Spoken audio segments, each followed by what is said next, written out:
سب سے پہلی چیز العلم، اس کے بارے میں الحمدللہ علماء ملیں گے، بیٹھے رہیں گے، کبھی نماز کو آؤ تھوڑی دیر بیٹھ جاؤ، اس کا معنی کیا ہے، مفہوم کیا ہے، مطلب کیا ہے، سمجھاؤ ایک چیز۔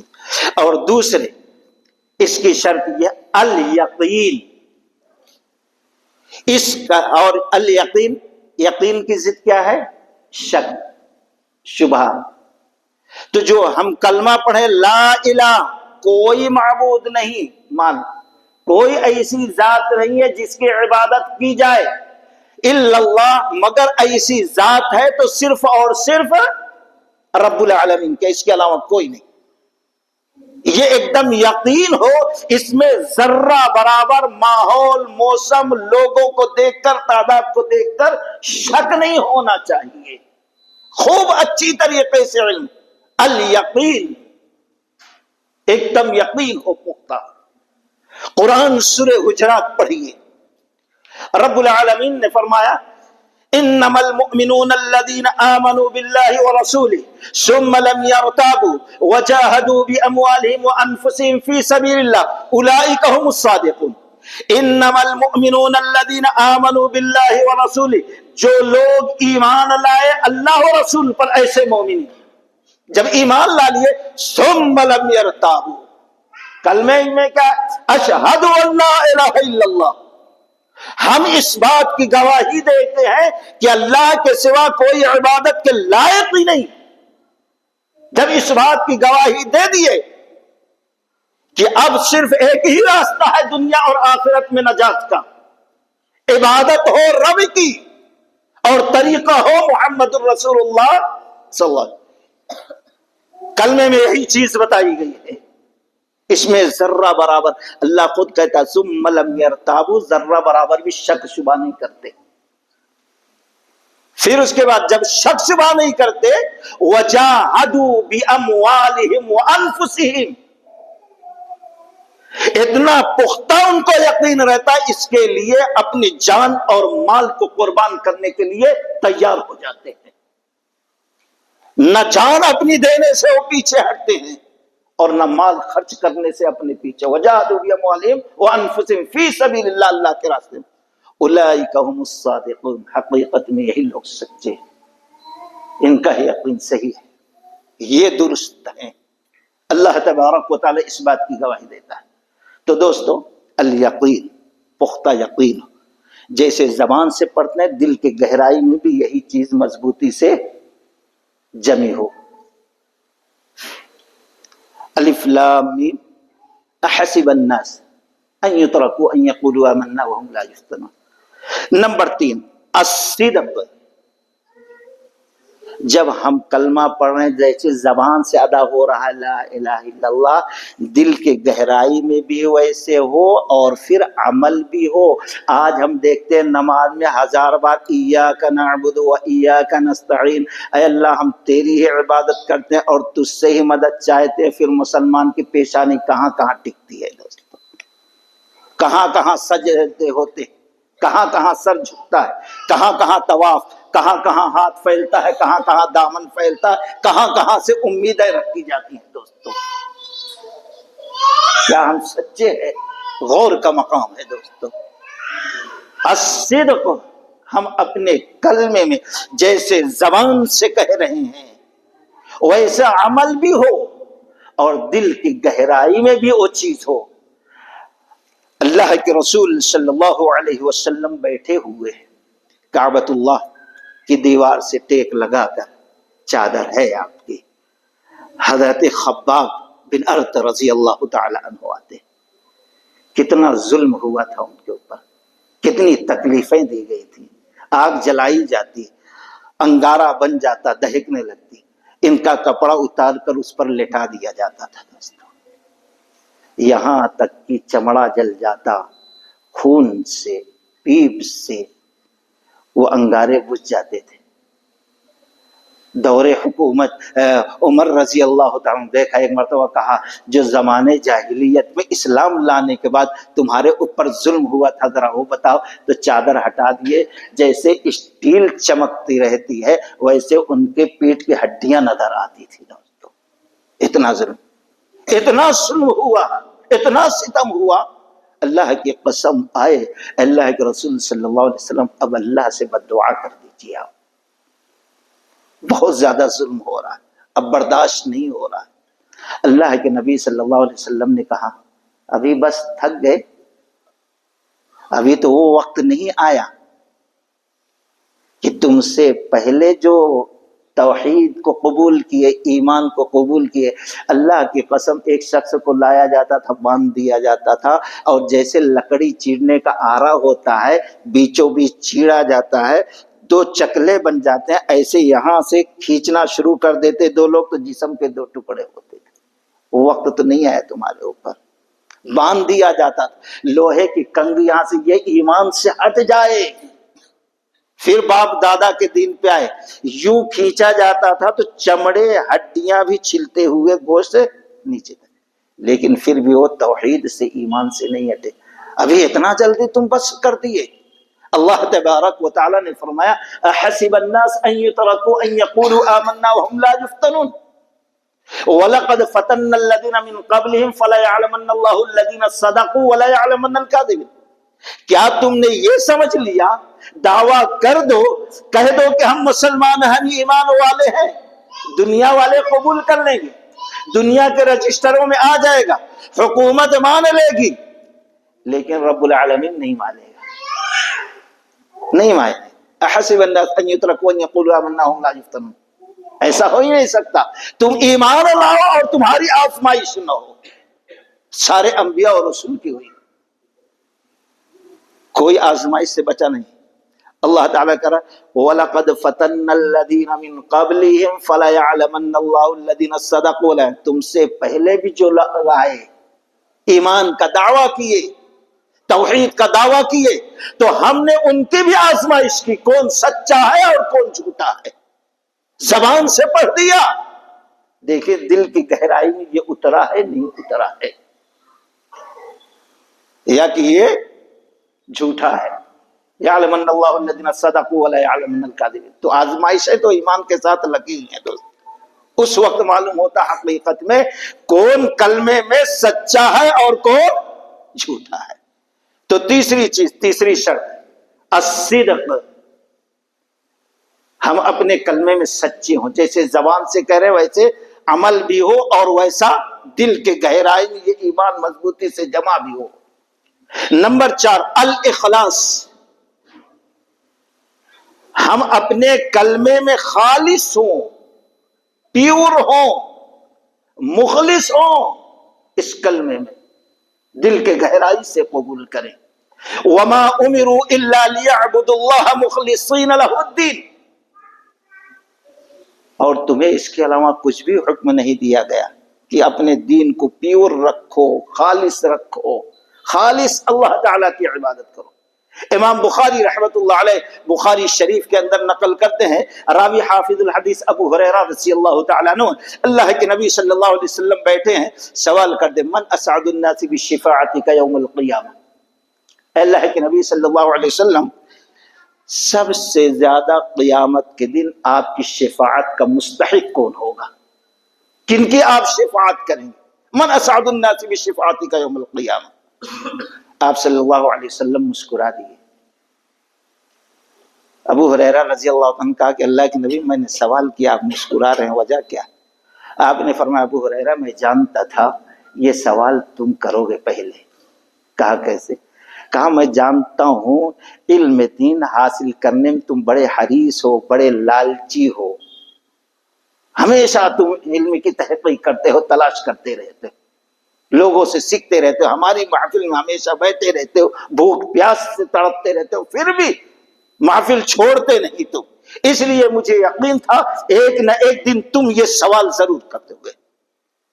پھر آپ نے فرمایا بشفاعتی یوم القیامہ من قال لا الہ الا اللہ اخلص، من قال لا الہ الا اللہ، جس نے لا الہ الا اللہ کہا خالصا من قلبہ او نفسی، اپنے دل میں اپنے نفس میں اس کو خالص رکھا، پیور رکھا، اس میں کسی چیز کی ملاوٹ نہیں کی، وہ میری شفاعت کا مستحق ہوگا. یہ بھی فائدہ ہے دوستو. نمبر 5 الانقیاد والاسلام. مطلب یہ ہے کہ ہم جو کلمہ کا تقاضا ہے، کلمہ پڑھنے کے بعد جو ذمہ داریاں عائد ہوتی ہیں، ہم دل کے گہرائی سے اپنے سر کو خم کر دیں، اس کو تسلیم کر لیں، اس کو قبول کر لیں. سورہ زمر میں اللہ تبارک و تعالی نے فرمایا وَأَنِيبُوا إِلَىٰ رَبِّكُمْ وَأَسْلِمُوا لَهُ مِنْ قَبْلِ أَنْ يَأْتِيَكُمُ الْعَذَابُ. وَأَنِيبُوا، جھک پڑو تم اللہ کے حکم پر، پچھو پیش ہے مت کرو، پیچھے مت ہٹو، دیری مت لگاؤ. وَأَنِيبُوا إِلَىٰ رَبِّكُمْ وَأَسْلِمُوا لَهُ، اور تم اس کے لیے فرما بردار. کلمہ پڑھنے کے بعد سب سے بڑی عبادت، سب سے پہلی عبادت، ساری عبادتوں کے قبولیت کا دروازہ جو کھولتی ہے عبادت، وہ نماز ہے. نماز کی پابندی کرو. زکوٰۃ کی قوت اللہ دیا، زکوٰۃ دو. حج کر سکتے ہو، قوت ہے تو حج کر لو جلدی. رمضان کے روزے رکھو. وَأَسْلِمُوا، تم فرما بردار بن جاؤ، جھک جاؤ اللہ تبارک و تعالیٰ کے سامنے. فرما بردار تھے کہ نہیں تھے؟ حضرت ابراہیم علیہ السلام کی سنت کو زندہ کرتے ہیں نا ہر سال. کیسی فرما برداری تھی، کیسی اطاعت تھی، کیسے اللہ کے حکم پر. اللہ نے کہا اذ قال له ربه اسلم، جبکہ رب نے کہا اے ابراہیم اسلام لاؤ. اس کا مطلب یہ نہیں کہ اسلام نہیں لائے تھے، کلمہ نہیں پڑھے تھے، مسلم نبی تھے، وحی آتی تھی. اسلم، فرما بردار ہو جاؤ. بلا سوچے ہوئے کہا اسلمت لرب العالمین، میں دونوں جہاں کا رب جو ہے فرما بردار ہو گیا. اور کیسی فرما برداری، کیسی فرما برداری. قربانی کے وقت وہ ساری چیزیں واقعات بیان کیے جاتے ہیں. ان ابراہیم کان امہ قانتا للہ، اللہ کے لیے مطیع و فرما بردار تھے. 80 سال کی عمر گزر چکی ہے. امام بخاری رحمت اللہ علیہ کہتے ہیں ابھی تک ختنہ نہیں ہوا تھا، ختنے کی سنت نہیں آئی تھی. رب العالمین نے فرمایا یا ابراہیم اختتم، اے ابراہیم ختنہ کرو. اڑھائی کلاڑی مار دیا، ختنہ ہو گیا، خون بہا، تکلیف ہونے لگی. تو اللہ تبارک و تعالی نے کہا اے ابراہیم، ہم نے حکم دیا تھا کہ تم ختنہ کرو، تمہیں انتظار کرنا تھا تو یہ تکلیف نہیں ہوتی، کیوں اتنی جلد بازی سے کام لی.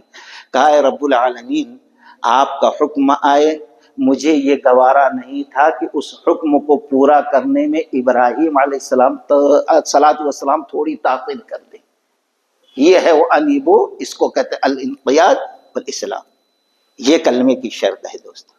اسی طریقے سے ایک اور شرط الحب، حب کے معنی محبت. اس کلمے سے محبت ہو. گھنٹوں آج موبائل دیکھتے ہیں، اس کے دیکھتے ہیں، کبھی ہم کلمے کے بارے میں سوچے کلمے سے کتنی محبت ہے. کلمہ کے معنی مفہوم سے محبت ہو.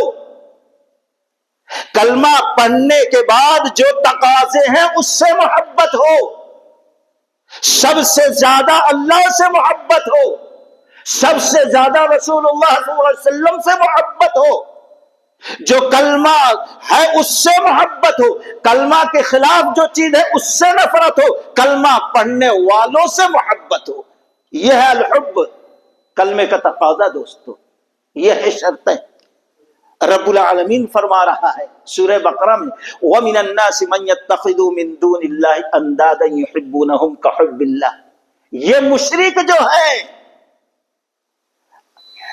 اللہ کو چھوڑ کر غیر سے ایسی محبت کرتے ہیں جیسے اللہ سے کرنا چاہیے، بلکہ اس سے زیادہ سخت ان کی محبت ہے. مشرکین کی اللہ شکایت کر رہا ہے، ان کی یہ برائی بیان کر رہا ہے. اور پھر مومن کی والذین آمنوا اشد حبا للہ، اور ایمان والا جو ہے، موحد جو ہے، سب سے زیادہ سخت اس کی محبت اللہ سے ہوتی ہے. الحب، اللہ سے محبت ہو، کلمے سے محبت ہو، کلمہ پڑھنے والوں سے محبت. آج کتنے ہم محبت کر رہے ہیں، آج دنیا میں دیکھ رہے ہیں دوستو، پاس پڑوس میں، رشتہ داروں میں دیکھ رہے ہیں.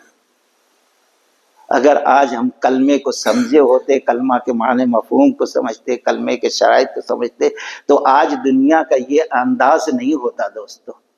سوچے امام مسلم رحمۃ اللہ علیہ مسلم شریف کے اندر نقل کرتے ہیں کہ بنی اسرائیل کا ایک شخص تھا، نکلا اپنے گھر سے،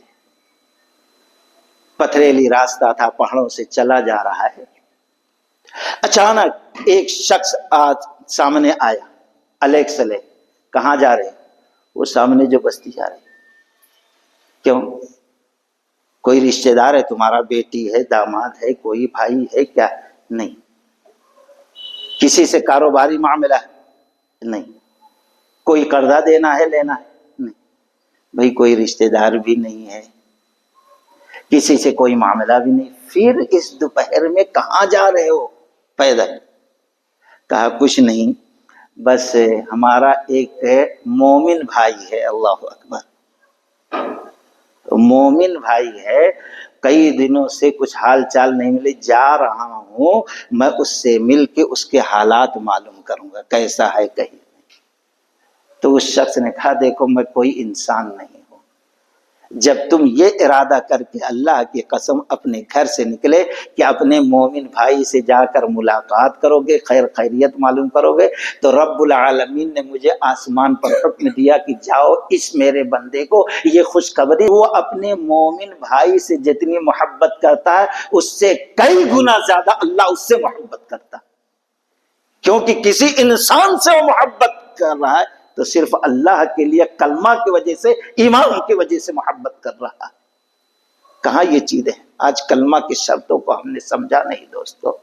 تو خیر کلمے سے محبت ہو، اللہ سے محبت ہو، رسول اللہ صلی اللہ علیہ وسلم سے محبت ہو، جو ذمہ داریاں عائد ہوتی ہیں اس سے بیزار نہ ہو بلکہ اس سے محبت ہو، لگاؤ ہو، اور اس کو خوشی خوشی انجام دے، اور مومن بھائیوں سے، کلمہ گو بھائیوں سے محبت ہو، ان کے لیے نفرت، بغض، حسد، کینہ، کپٹ، لڑائی جھگڑا، اختلاف کا جذبہ دل میں نہ ہو۔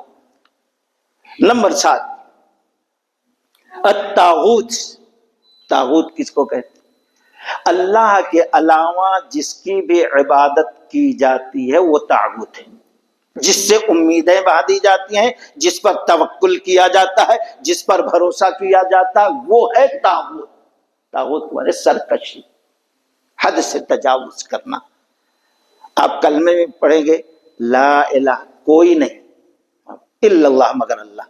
قرآن کیا ہے سورہ فمن طاغوت، جس نے طاغوت کا انکار کر دیا، کفر کیا طاغوت، فمن یکفر بالطاغوت ویؤمن باللہ، پھر اللہ پر ایمان لائے، فقد استمسک بالعروۃ الوثقی، اس نے مضبوط کڑے پر تھام لیا ہے۔ گویا اس وقت توحید پر ہم عمل کر ہی نہیں سکتے جب تک کہ طاغوت کا انکار ہم نہ کر دیں دوستو۔ تو یہ کچھ شرطیں ہیں، اس کو علم کے ذریعے سے ہم نے اختصار کے ساتھ، کیونکہ آپ لوگوں کا مختصر درس رہتا ہے، مجھے دوسری جگہ بھی پہنچنا ہے جلدی، تو سب سے پہلی چیز کلمہ توحید کی، لا الہ الا اللہ کی شرط جو ہے العلم۔ اللہ کا فَاعْلَمْ أَنَّهُ، خوب اچھی طریقے سے جان لو اللہ کے سوا کوئی معبود نہیں، اس کو علم کے ذریعے سے سمجھنا ہے دوستو۔ الیقین، پھر یقین بھی ہو، الصدق، اور پھر ہم سچائی کے ساتھ صدق دل سے کو تھامیں، الاخلاص، پھر مخلص بھی ہوں ہم، اس میں کسی چیز کی ملاوٹ نہ ہو، الانقیاد، پھر اس کے ہم سر کو خم کر دیں، فرما بردار بن جائیں، مطیع بن جائیں، پھر الاخلاص، مخلص ہو، الحب، محبت ہو کلمے سے، اللہ سے، اللہ والوں سے، اور طاغوت کا انکار ہو۔ ان شرطوں کے ساتھ اگر ہم کلمہ پڑھیں گے تو اب اس کنجی کو ہم لے کر جائیں گے، اس حالت میں مریں گے تو سیدھا ہم جنت کے اندر داخل ہو جائیں گے انشاءاللہ۔ اللہ تعالیٰ سے دعا ہے کہ اللہ تبارک و تعالیٰ صحیح معنوں میں قرآن و سنت سمجھنے اور اس کے مطابق زندگی گزارنے کی توفیق رفیق عطا فرمائے۔ بارک اللہ لنا ولکم فی القرآن المجید ونفعنا وإياكم بالآیات والذکر الحکیم، وآخر دعوانا الحمد للہ رب العالمین۔ السلام علیکم ورحمۃ اللہ وبرکاتہ۔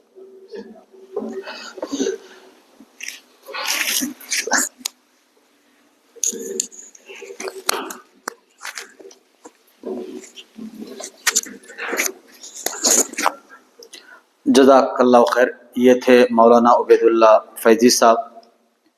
ابھی تک کلمے کے تعلق سے، یعنی ہم سب لوگ جو کلمہ پڑھتے ہیں اس کے اہمیت اور اس کی فضیلت، مطلب کہ کلمہ پڑھنے سے ہمارے اوپر کیا کیا فرائض عائد ہوتے ہیں، اس کے تعلق سے تفصیل کے ساتھ بتائے ہیں. جیسے کہ علامہ اقبال رحمۃ اللہ علیہ کا ایک شعر ہے، خد نے کہہ بھی دیا لا الہ تو کیا حاصل، دل و نگاہ مسلمان نہیں تو اور کچھ نہیں ہے. یعنی کلمہ پڑھنے سے مطلب کہ مسلمان کے اوپر کچھ ذمہ داری عائد ہوتی ہے، اس کو سمجھنا، اس پر عمل کرنا. اور مولانا یہ بتایا کہ مطلب کہ صرف ایک اللہ کی عبادت کی جائے، اللہ کے علاوہ دنیا میں کوئی قادر نہیں ہے، کوئی دینے والی کوئی ذات نہیں ہے، صرف اللہ تعالیٰ ہے. ہر چیز کا مالک صرف اللہ سے مانگنا ہے. اللہ کے علاوہ آج جو شرک کے اڈے بیٹھے ہوئے ہیں ہر جگہ، آج ہم چھوٹے چھوٹے مصیبتوں پر ہم دوسروں کے پاس جا کر دوسروں کو ذرائع، دوسروں کو وسیلہ بنا کر آج ہمارے علم عقیدے کو خراب کر لیتے ہیں. یاد رکھیے وہ اللہ کی ذات ہے جو ہم کلمہ پڑھے ہیں. کلمہ کوئی معمولی بات نہیں ہے. یہی کلمہ جیسے مولانا بتایا کہ وہ چابی ہے جو تم کو جنت میں لے کے جاتی ہے. یہ وہ چابی ہے تم کو جنت میں لے کے جاتی. کب لے کے جاتی؟ کلمہ پڑھنا اگر اتنا آسان ہوتا تو ابو جہل بھی پڑھ لیتا تھا، جتنے کفار مشرکین سب پڑھ لیتے تھے کلمہ. اگر جنت اتنا آسانی ہو، ان کو بھی معلوم تھا کہ اگر کلمہ پڑھنے سے تمام ہم کو بت پرستی چھوڑنا پڑتا، باپ دادا کا طریقہ چھوڑنا پڑتا، شرک چھوڑنا پڑتا، تمام چیزیں چھوڑنا پڑتا. آج ہم بھی کلمہ پڑھ چکے ہیں تو تمام چیزوں کو پسے پشت ڈالنا پڑتا، تمام چیزوں کو چھوڑنا پڑتا، باپ کے طریقے کو، دادا کے طریقے کو، شرک کو، بدعات کو، تمام چیزوں کو چھوڑ کر صرف ایک اللہ کی عبادت کرنا ہے. تو میرے بھائیو، اس لیے ہم نمازوں کی پابندی کریں. جب ہم نمازیں پڑھیں گے، علماء کی مجلس میں بیٹھیں گے، مسجد سے جڑیں گے، درس قرآن، درس حدیث میں بیٹھیں گے، تو ہم صحیح علم، صحیح ایمان، صحیح عقیدہ سیکھ سکتے. ہم نمازیں اگر نہیں پڑھیں گے، اگر جمعہ کی اگر عادت ڈالیں گے تو وہی سنائی دیتا جو جمعہ میں جو بیان کیا جاتا ہے. تو جہاں مسجدوں کے اندر الحمدللہ آپ کو معلوم ہے کہ ہمارے مسجد کے اندر عشاء کے بعد روزانہ حدیث ہوتی ہے، شام فجر میں درس قرآن ہوتا ہے. تو جہاں جہاں بھی آپ جاتے ہیں وہاں پر روزانہ نمازوں کی پابندی کرے. نماز کیا ہے؟ آپ کو برائیوں سے روکتی ہے. ان الصلاۃ تنہی عن الفحشاء والمنکر، بے شک نماز برائی سے روکتی ہے. سب سے پہلے خبر کے اندر جو حساب لیا جائے گا وہ نماز کے تعلق سے. ہم بولیں گے کہ ہم نماز نہیں پڑھیں گے، ہم نے تو بس کلمہ پڑھ لیا، ہم جمعہ پڑھ لیں گے، جو بھی عیدیں کر لیں گے. ایسا نہیں میرے بھائیوں. مسلمان کوئی معمولی بات نہیں ہوتی. جو مسلمان کلمہ پڑھا ہے اس کے اوپر بہت سارے ذمہ داریاں ہیں جو میں نے تفصیل کے ساتھ بتایا ہے. دعا فرمائیے. الحمدللہ رب العالمین والصلاة والسلام علی انبیاء والمرسلین. ربنا آتنا فی الدنیا حسنة وفی الآخرة حسنة وقنا عذاب النار. ربنا ظلمنا انفسنا وان لم تغفر لنا وترحمنا لنكونن من الخاسرین. رب اغفر لي ولوالدي وللمؤمنين يوم يقوم الحساب. اللهم أنت السلام ومنك السلام تبارك يا ذا الجلال والإكرام. ربنا حينا بالسلام لا إله إلا أنت سبحانك إني كنت من الظالمين. اے اللہ ہمارے گناہوں کو معاف فرما، اے اللہ ہمارے خطاؤں کو درگزر فرما. اے اللہ جو بھی آج کی مجلس میں اللہ ہم سب نے جو حق بات سنے ہیں اللہ اس پر ہم سب کو عمل کرنے کی توفیق عنایت فرما. اے اللہ کلمہ توحید کو سمجھنے کی توفیق عنایت فرما.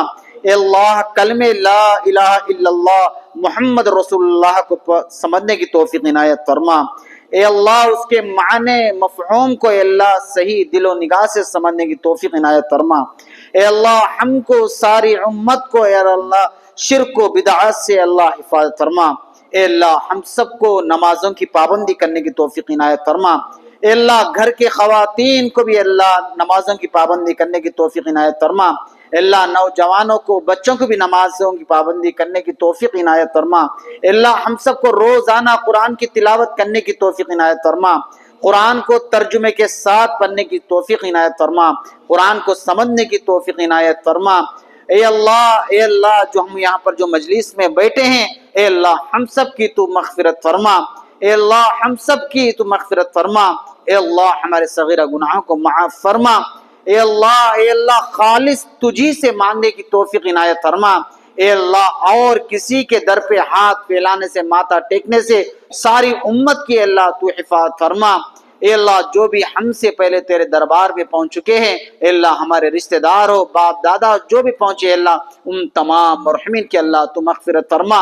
اے اللہ تو جب تک زندہ رکھ. اے اللہ تو اسلام پر زندہ رکھ. اے اللہ تو قرآن و حدیث کے مطابق زندگی گزارنے کی توفیق عنایت فرما. رسول اللہ صلی اللہ علیہ وسلم کے بتائے ہوئے طریقے پر چلنے کی توفیق عنایت فرما. اے اللہ جب موت دے تو ایمان پر خاتمہ بالخیر عطا فرما. اے اللہ جب موت دے تو ہم سب کو کلمہ شہادت نصیب فرما. اے اللہ ہم سب کی دعاؤں کو محض اپنے فضل و کرم سے قبول فرما. صلی اللہ تعالی علی خیر خلقہ محمد وعلی آلہ واصحابہ اجمعین برحمتہ والحمدللہ. جزاک اللہ خیرہ. سبھی لوگ اپنا جو قیمتی وقت نکالے ہیں یاد رکھیے جو ایک ایک منٹ بیٹھے ہیں یہ قیامت کے دن آپ کے لیے بہت بہت کام آئے گا اجر و ثواب کے اعتبار سے. انشاءاللہ نیکسٹ اتوار بھی آئی ہے انشاءاللہ ہمارے مہندی پٹنم مسجد عزیزہ کے خطیب صاحب اعجاز اسلم وسیم صاحب بھی انشاءاللہ آتے والے کو بولے ہیں انشاءاللہ وہ ضرور آئیں گے. سبھی حضرت تشریف رکھیے. اور اتوار کو میرے بھائیوں جیسے کہ میں ہر اتوار کہتا ہوں جو بھی ہمارے ٹاؤن شپ میں ہیں جو بھی پی جیز میں ہیں جو لوگ نہیں آ رہے ہیں ان کو بھی آپ مسجد سے جوڑنے کی کوشش کریں. نماز کی دعوت دے. جو ہمارے گروپ ہے ان کو گروپ سے جوڑے. اگر نہیں آپ نہیں بلا سکتے تو میرا نمبر سبھی کے پاس ہے ان کا روم نمبر یا فلیٹ نمبر دیجئے ہم جا کے ملاقات کریں گے. دیکھیے ہم نماز پڑھ رہے ہیں ہم سمجھ رہے کہ میں اللہ سے راضی ہو جاؤں گا میں جنت میں جاؤں گا لیکن جو ہمارا ایک بھائی اگر نماز نہیں پڑھ رہا ہے تو ہم کو تکلیف ہونا چاہیے کہ ہم سب کی ذمہ داری ہے میرے بھائیوں. انشاءاللہ ہر اتوار کو سبھی ساتھ دیں گے نا انشاءاللہ. چلیے مرد حضرات کے لیے نیچے کھانے کا انتظام ہے خواتین کے لیے تو اوپر انتظام ہے.